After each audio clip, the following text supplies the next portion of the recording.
Wonderful tractor, good restoration, and it runs great.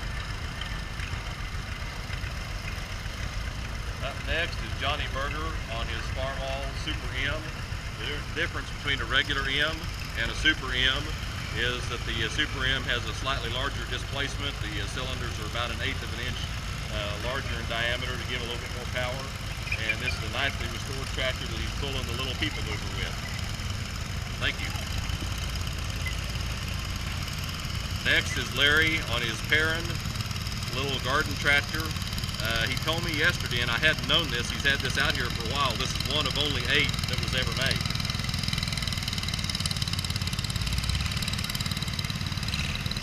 Up next is a beautifully restored Ford 8N, and he put it back to just like it was when it would have left the factory. All the original fittings and everything. He's done a wonderful job on it.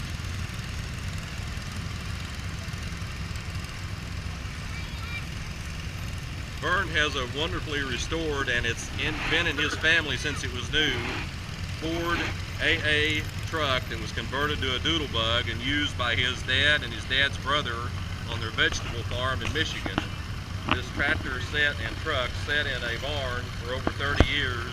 He got it and restored it and put it back to the way they used it the last to move vegetables around the farm. Here's a 2N that Jack has, and you see the difference between the 8N and the 2N. But the N-Series tractors, 8, 9, and 2Ns were a big seller for Ford. This is a 64 Barracuda, the first model year for them. I love that back glass, although probably on a hot day it's hot. This is another Allis Chalmers CA in its work clothes. This one has even helped mow the showgrounds out here, and it runs really well, and he has a good time with it. Then we have another 8N that slides with the plow that came with it when his dad bought it, and it is a very nice tractor that he uses for various jobs around the place, and I think he used it to bush hog some. Coming up next is a tractor you don't see much around here. It's an Oliver, which is not popular in this area, although up in the Northeast they were wildly popular, and the crawlers are even a little bit less known. But the OC3 was used a lot for farms on hillsides, or farms that were orchards where they didn't want to compact the dirt around the roots on the trees. And then here comes his wife Peggy with the little train that the kids always love. It's a big hit. In fact, sometimes the adults get wore out riding the train before the kids do.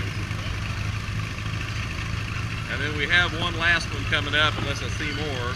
And I told Russell, because he's the one that blew the horn on the train, that I would wait on him. This is a crawler. But John Deere made this tractor in several different variations, including a conventional tractor. It's based on a Model M, either Model M or Model 40 framework, but they used it once again, like the OC3 that we saw, for hillside farming or farming where they don't want to compact the dirt that much. And so they're not known for top speed. What they're known for is pulling power and stability and not hurting the soil by running over it a lot. And actually this one's unrestored. He's had it this way for quite a while.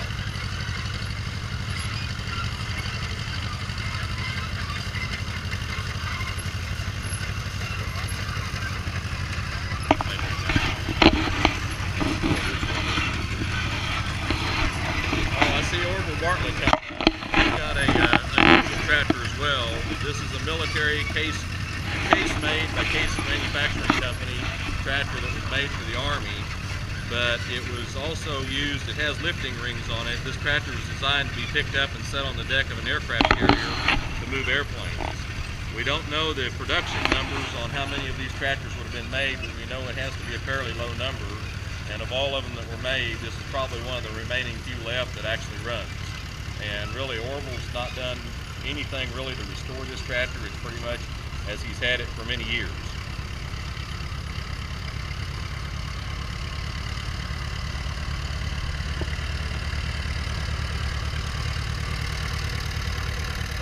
He loves driving that thing.